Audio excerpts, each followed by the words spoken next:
Hey friends, hi, hello, வணக்கம். TNPSC group examsக்கான last minute revision modules start பண்ணியிருக்கோங்க. So அந்த வகையில் இப்போ நம்ம பார்க்க போகுது பயாலஜி ரிலேட்டட் சீரிஸ் அண்ட் அதில் மெயினாக ஹியூமன் பாடி பற்றின சில ஃபேக்ட்ஸை. ஸோ என்னென்ன பாடி ரிலேட்டடான ஃபேக்ட்ஸ் இருக்கலாம், பல்ஸ் ரேட் என்ன இருக்கணும், ஹார்ட் பீட் எத்தனை இருக்கணும், ஸோ இந்த மாதிரியான விஷயங்கள்லாம் இருக்குல்ல, இதை தான் பார்க்க போகும். ஜஸ்ட் வாட் இஸ் வாட் அவ்வளோதான் இருக்கும். இதில் பெரிய லெவலில் எக்ஸ்ப்ளனேஷன் அதெல்லாம் இருக்காது. ஸோ ஈவன் பயாலஜியில் நீங்கள் வீக்காக இருந்தால் கூட இதெல்லாம் வந்துட்டு நம்ம பாடியை பற்றின விஷயங்கள். ஸோ நம்ம உடம்புல எது எது எங்கெங்கே இருக்கா, அது என்ன மாதிரி இருக்குது, இந்த மாதிரியான ஃபேக்ட்ஸை தான் தெரிஞ்சுக்க போகிறீங்க. ஸோ கண்டிப்பாக ஈஸியாக தான் இருக்கும். பயாலஜி அப்படின்னு சொன்னாலே சிலருக்குலாம் நடுங்கும், முக்கியமாக எனக்கு கூட. பட் ஸ்டில் அந்த மாதிரிலாம் இல்லாமல் ரொம்ப பேசிக்காக என்னென்ன படிக்கணுமோ அதை தான் நான் உங்கள்கிட்ட சொல்ல போகிறேன். So let's begin.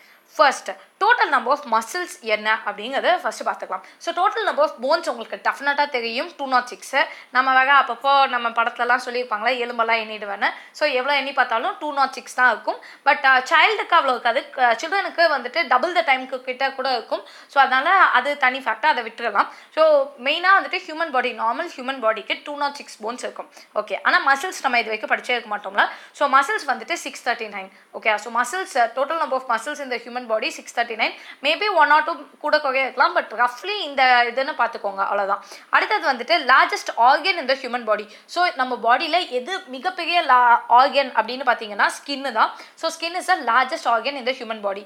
அடுத்தது டோட்டல் நம்பர் ஆஃப் செல்ஸ் இந்த ஹியூமன் பாடி. நம்ம உடம்புல எத்தனை செல்ஸ் இருக்குது அப்படின்னா 75 ட்ரில்லியன் செல்ஸ். நம்பர் பார்த்துக்கோங்க, trillion. Okay, so total number of cells இந்த ஹியூமன் பாடி இஸ் 75 ட்ரில்லியன். அடுத்தது லாங்கஸ்ட் போன் அப்படிங்கிறது நம்மளோட தை போன். தை இருக்குல்ல, நம்மளோட தொடை இருக்குல்ல, ஸோ அதுக்கிட்ட இருக்க போன் அண்ட் அதுக்கு பேர் ஃபியூமர் போன். ஸோ ஃபியூமர் போன் தான் லாங்கஸ்ட் போன். அப்போ ஸ்மாலஸ்ட் போன் என்ன அப்படின்னா இயர்ல இருக்கு ஸ்டேப்ஸ் அப்படிங்கிறது. ஸோ இயர்ல உள்ள ஆசிக்கல் அப்படிங்கிற இடத்துல இருக்கிற ஸ்டேப்ஸ் தான் வந்து நம்மளோட smallest phone. Okay, those biology people like இதில் ஏதாவது தப்புக்கள் இருந்தால் கண்டிப்பாக சொல்லிடுங்க. அண்ட் உங்களுக்கெல்லாம் இது பெரிய விஷயமா இருக்காது. But for the rest like என்ன மாதிரி ஆட்கள், பயாலஜியில் டச் இல்லாத ஆட்களுக்கு கண்டிப்பாக படிக்க வேண்டியது. ஸோ அதனால தான் இவ்வளோ சொல்கிறது. ஸோ நம்பர் ஆஃப் மசில்ஸ் எத்தனை பார்த்தோம், 639, போன்ஸ் 206. அதுக்கப்புறம் லார்ஜஸ்ட் ஆர்கன் இந்த ஹியூமன் பாடி வந்துட்டு ஸ்கின்னு, number of cells 75 trillion. Longest bone வந்துட்டு டக்குன்னு உங்களோட மைண்ட் வந்து உங்களோட தைக்கு போயிடும். ஸோ தை போன், அதாவது femur whatever it is. And next smallest bone அப்படிங்கிறது இயர்ல உள்ள ஸ்டேப்ஸ். இப்போ டேப்பு போட்டு பாட்டு கேட்டால் எங்கே கேட்போம், காது வழியாக தானே கேட்போம். ஸோ டேப்பு ஸ்டேப்பு அப்படின்னு வச்சுக்கோங்க. கொஞ்சம் கேவலமாக இருக்குது, பட் ஸ்டில் அட்ஜஸ்ட் பண்ணிக்கோங்க. நெக்ஸ்ட் வந்துட்டு weight of the human brain. Weight of the human brain maybe சிலருக்குலாம் வந்துட்டு நல்லாவே தெரிஞ்சிருக்கும் அண்ட் எனக்குமே நல்லா தெரியும். ஏன் அப்படின்னா இந்த ஏதோ தனுஷ் படத்தில் சொல்லுவாங்கள்ல, எல்லாருக்குமே வந்து மூளையோட வெயிட்டு 1 கிலோ 400 கிராம்னு. ஸோ அதே தான் 1.4 kgs. So 1424 grams. அதை அப்படியே கிராமில் கன்வெர்ட் பண்ணியிருக்காங்க, ஒன்றும் இல்லை. நெக்ஸ்ட் பிளட்டோட வால்யூம் என்ன அப்படின்னா 6.8 லிட்டர்ஸ். ஒரு நார்மல் ஒரு 70 kg ஹியூமன் பாடிக்கு 6.8 லிட்டர்ஸ் பிளட் இருக்கும். ஓகேப்பா. அடுத்தது பிளட் ப்ரெஷர் எவ்வளோ இருக்கணும் அப்படின்னா 120/80 அண்ட் அந்த யூனிட் ரொம்ப முக்கியம், mmHg. ஸோ அந்த இதை நல்லா பார்த்துக்கோங்க, mmHg இந்த கரெக்டாக பார்த்துக்கோங்க. நெக்ஸ்ட்டு ஹெச்பி கண்டென்ட் எவ்வளோ இருக்கணும் அப்படின்னா 500 to 700 gram. So 500 to 700 gram இருக்கணும் கண்டிப்பாக ஹெச்பியோட கண்டென்ட் நம்மளோட பாடியில். அடுத்தது பிளேட்லெட்ஸோட கவுண்ட் என்ன அப்படின்னா 2 lakh to 4 lakh. ஸோ சில இடத்துல 1.5 lakhs to 4.5 lakhsன்னு கொடுத்துருப்பாங்க. வாட் எவர் இட் இஸ், இது கொஞ்சம் ஓகேயான ஃபீஸிபிளான ஒரு கண்டென்ட்டாக இருந்துச்சு. நான் இந்த எல்லா கண்டென்ட்டையும் செக் பண்ணியிருக்கேன், பட் தப்புக்கள் இருக்க வாய்ப்புகளும் இருக்குது. ஓகே, ஸோ வந்துட்டு பிளட் பிளேட்லெட்ஸோடைய கண்டென்ட் வந்துட்டு 2 lakh to 4 lakh per metre cube, so millimetre cube. Okay, next வந்துட்டு பிளட் கிளாட்டிங் டைம் வந்துட்டு 2 to 5 minutes கிளாட் ஆகணும். ஸோ 2 minutes to 5 minutesக்குள்ள பிளட் கண்டிப்பாக கிளாட் ஆகணும், அவ்வளோதான். ஸோ நம்ம என்னெல்லாம் பார்த்துருக்கோம், வெயிட் ஆஃப் த பிரெயின்ங்கிறது 1 கிலோ 400 கிராம் ஞாபகம் வச்சுக்கோங்க. அடுத்தது பிளட்டோட வால்யூம் அப்படிங்கிறது 6.8 லிட்டர்ஸ். நார்மல் பிளட் ப்ரெஷர் அப்படிங்கிறது 120/80 mmHg. நெக்ஸ்ட் ஹெச்பி கண்டென்ட் வந்து 500 to 700 கிராம்ஸ். பிளட் பிளேட்லெட்ஸ் அப்படிங்கிறது 2 lakh to 4 lakh per millimeter cube and blood clotting time அப்படிங்கிறது 2 to 5 minutes. Okay, so next போயிடலாம். ஸோ நெக்ஸ்ட் வந்துட்டு யூனிவர்சல் பிளட் டோனர் யாரு அப்படின்னா O negative.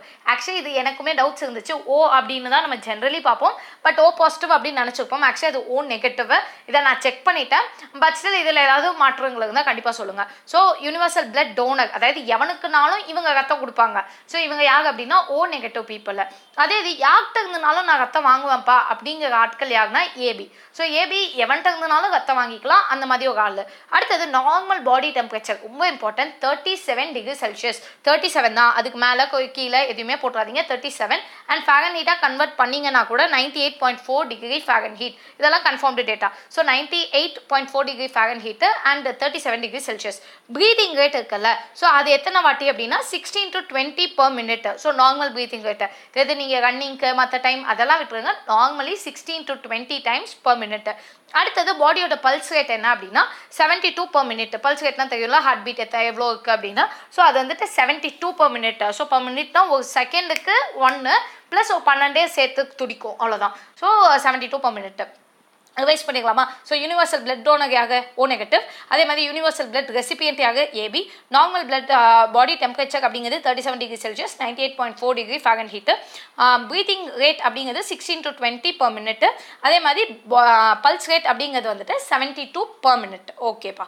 அடுத்தது என்ன அப்படின்னா டென்டல் ஃபார்முலா. இந்த டென்டல் ஃபார்முலா அப்படிங்கிறது ஈவன் நீங்கள் செக்கிங்லாம் போவீங்களா, யூபிஎஸ்சியோ டிஎன்பிஎஸ்சியோ முடிச்சுட்டு மெடிக்கல் செக்அப் போவீங்களா, அங்கெல்லாம் செக் பண்ணுவாங்க. ஸோ அதோடைய கவுண்ட் என்ன அப்படின்னா 2123/2123 for adults and 2120 by 2120 for child. இதெல்லாம் நீங்கள் ஞாபகம் வச்சுக்கணும்னு அவசியம் கிடையாது.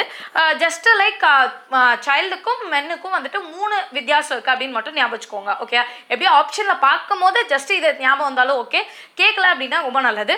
And total number of teeths உங்களுக்கு தெரியும்ல, 32 ஹியூமனுக்கு, அண்ட் அதே மாதிரி குழந்தைங்களுக்கு 20யுமே மில்க் டீத்தாக இருக்கும், அதெல்லாம் தெரியும்ல. ஸோ அதுதான் மில்க் டீத். ஓகேப்பா. லார்ஜஸ்ட் எண்டோக்ரைன் கிளாண்ட் என்ன அப்படின்னா thyroid gland. So thyroid gland தான் லார்ஜஸ்ட் எண்டோக்ரைன் கிளாண்டு. ஓகே, அப்போ லார்ஜஸ்ட் மசில் இந்த ஹியூமன் பாடி என்னது? கிளூட்டியஸ் மேக்ஸிமஸ், அதாவது buttock muscle. So buttock muscle அப்படிங்கிறது உங்களுக்கு கண்டிப்பாக ஐடியா இருக்கும். பட் அந்த மேக்ஸிமஸ் அப்படிங்கிறத நீங்கள் எப்படி ஞாபகம் வச்சுப்பீங்க? லார்ஜஸ்ட் என்ன? மேக்ஸிமம். ஸோ மேக்ஸிமஸ் என்ன? மேக்ஸிமஸ் அப்படின்னா கிளூட்டஸ் மேக்ஸிமஸ், அவ்வளோதான். ஸோ என்னெல்லாம் பார்த்துருக்கோம்? டென்டல் ஃபார்முலா அப்படிங்கிறது அடல்ட்டுக்கு 32 டீத்ஸ், குழந்தைங்களுக்கு 20 டீத்ஸ். அதே மாதிரி எண்டோக்ரைன் கிளாண்ட் அப்படிங்கிறது தைராய்டு கிளாண்டு தான் largest endocrine gland, and largest muscle இந்த ஹியூமன் பாடி அப்படிங்கிறது கிளூட்டஸ் மேக்ஸிமஸ். ஓகே, நெக்ஸ்ட் வந்துட்டு கிரேட்டஸ்ட் ரீஜெனரேஷன் பவர். ரீஜெனரேஷன் பவர்னா இப்போ ஏதாவது ஒரு செல்லு செத்து போயிடுச்சுன்னா அது சீக்கிரமாக வளரும்ல, ஸோ அந்த மாதிரியான பவர். அது எதுக்கு அதிகம்னா லிவருக்கு. அதே வந்து மினிமம் ரீஜெனரேஷன் பவர் எதுக்கு அப்படின்னா பிரெயினுக்கு. இதை எப்படி ஞாபகம் வச்சுக்கலாம்னா, இந்த படங்களெல்லாம் பார்ப்பாங்கல்ல, ஐயோ மூளை சாவி அடைஞ்சிருச்சு ரொம்ப கஷ்டம் அப்படின்னு சொல்லுவாங்கள்ல. ஸோ அப்போனா மூளைக்கு தான் ரொம்ப கம்மியான ரீஜெனரேஷன் பவர் இருக்குது அப்படின்னு ஞாபகம் வச்சுக்கோங்க. இதே இது அப்போ லார்ஜஸ்ட் யாருக்கு இருக்குது அப்படின்னா லிவருக்கு. எப்படி நம்ம ஞாபகம் வச்சுக்கலாம்? இங்கே எத்தனையோ ட்ரங்கர்ஸ் இருக்காங்க, அண்ட் எல்லாருக்குமே வந்துட்டு அவங்க எப்படி அவங்க இன்னும் சர்வைவ் ஆகுறாங்க அப்படின்னா மேபி அவங்க லிவர் நல்லா ஒர்க் ஆகுது. இப்போ ட்ரிங்கிங்க்கும் லிவருக்கு என்ன சம்மந்தம்னு உங்களுக்கு தெரிஞ்சுக்கும், காலங்காலமாக படங்களில் பார்த்துட்டு தான் வந்திருக்கும். ஸோ அந்த மாதிரியான ஆஸ்பெக்ட் ஏதோ ஒன்று வச்சுக்கோங்க, சும்மா உங்கள் இஷ்டத்துக்கு அப்படி வச்சு ஞாபகம் வச்சுக்கோங்க. சம்திங் இப்போ கிரேட்டஸ்ட் ரீஜெனரேஷன் பவர் அப்படிங்கிறது லிவருக்கு, அண்ட் ரொம்ப கம்மியான ரீஜெனரேஷன் பவர் அப்படிங்கிறது பிரெயினுக்கு ஞாபகம் வச்சுக்கோங்க போதும். அடுத்தது மினிமம் டிஸ்டன்ஸ் ஆஃப் விஷன், அதாவது உங்களுக்கு கண்ணு தெரியுதா அப்படிங்கிறது எவ்வளோ தூரத்துக்கு உங்களுக்கு தெரிஞ்சா கண்ணு தெரியுதுன்னு அர்த்தம்னா 25 சென்டிமீட்டர். ஸோ 25 சென்டிமீட்டருக்கு தள்ளி ஒரு ஆப்ஜெக்ட் வச்சு உங்களால் அதை பார்க்க முடிஞ்சிச்சுன்னா அதுதான் உங்களோட கண்ணு தெரியற பவர். ஓகே, மினிமம் டிஸ்டன்ஸ் வந்துட்டு 25 சென்டிமீட்டர். மெனோபாஸ் ஏஜ், கண்டிப்பாக நம்ம அம்மாக்களுக்கெல்லாம் இந்த ப்ராப்ளம்ஸ் இருந்துட்டு இருக்கும்ல. ஸோ 40 to 50 இயர்ஸ், இதுதான் மெனோபாஸ் ஏஜ். ஓகே, நெக்ஸ்ட் வந்துட்டு நார்மல் ஸ்பெர்ம்ஸ் கவுண்ட் அப்படிங்கிறது 200 to 300 million per ejection. So அந்த வேர்டு ரொம்ப முக்கியம், மில்லியன். ஸோ கொஞ்சம் பெரிய கவுண்டாக இருக்கும். லைக் தெரியாதவங்களுக்கு இது கொஞ்சம் தெரிஞ்சுக்க வேண்டியது, பயாலஜி ஸ்டூடெண்ட்ஸ்க்கு ப்ராப்ளம் இல்லை, கண்டிப்பாக உங்களுக்கு தெரிஞ்சிருக்கும். நெக்ஸ்ட் தின்னஸ்ட் ஸ்கின் என்ன அப்படின்னா கன்ஜக்டிவா. கன்ஜக்டிவாங்கிறது ஒன்றும் இல்லை, இந்த கண்ணுக்கு கீழே இருக்குது பார்த்தீங்களா, அதுதான் ரொம்ப தின்னஸ்ட் ஸ்கின்னா. அதை எப்படி நீங்கள் ஞாபகம் வச்சுக்கலாம்னா கண்ணுக்கு கீழே கன்ஜக்டிவா, கண்ணுக்கு கீழே கன்ஜக்டிவா அப்படின்னு ஞாபகம் வச்சுக்கோங்க, அவ்வளோதான். அப்படிதான் நான் ஞாபகம் வச்சிருக்கேன், உங்களுக்கு பிடிச்ச மாதிரி ஞாபகம் வச்சுக்கோங்க. ஸோ இதை ஒரு குட்டி விஷயம் போயிடலாம். ஸோ கிரேட்டஸ்ட் ரீஜெனரேஷன் பவர் அப்படிங்கிறது லிவருக்கு. அப்புறம் வந்துட்டு மினிமம் ரீஜெனரேஷன் பவர் நம்மளோட மூளைக்கு brain. Minimum distance for proper vision 25 centimetre. Menopause age அப்படிங்கிறது 40 to 50 years. Normal sperms count அப்படிங்கிறது 200 to 350 million per ejection. And thinnest skin அப்படிங்கிறது கன்ஜக்டிவா, அவ்வளோதான். ஸோ இதை நான் பேசிக்காக கலெக்ட் பண்ணது. மேபி ஒன்று ரெண்டு விட்டு போயிருக்கலாம், இதில் ஏதாவது சேஞ்சஸ் இருக்குது அப்படின்னா கண்டிப்பாக சொல்லுங்கள். அண்ட் அந்த மாதிரி சேஞ்சஸ் எல்லாமே நம்மளோட கம்யூனிட்டி டேப்லையும் அண்ட் அதே நேரத்தில் இந்த வீடியோவோட டிஸ்கிரிப்ஷன் அண்ட் கமெண்ட்டில் கண்டிப்பாக இருக்கும். So all the very best and for the final note, strive for the continuous improvement instead of perfection. So last minute தான், இன்னும் எவ்வளோ இம்ப்ரூவ் பண்ண முடியுமோ லெட் அஸ் இம்ப்ரூவ். பர்ஃபெக்டாக நான் படித்தே ஆகணும், பர்ஃபெக்டாக அதை படித்தா அதை ஃபுல்லாக படிப்பேன், அந்த இதெல்லாம் வேணாம். ஜஸ்ட் உங்களால் முடிஞ்ச வரைக்கும் உங்களை நீங்கள் வந்துட்டு இம்ப்ரூவ் பண்ணுற டைம் அது. So keep on improving. All the very best. And if you have any doubts please do save me in the comments below. And for instant updates Telegram சேனலோட லிங்க் கீழே டிஸ்கிரிப்ஷனில் இருக்கும். Please do join over there. Thank you.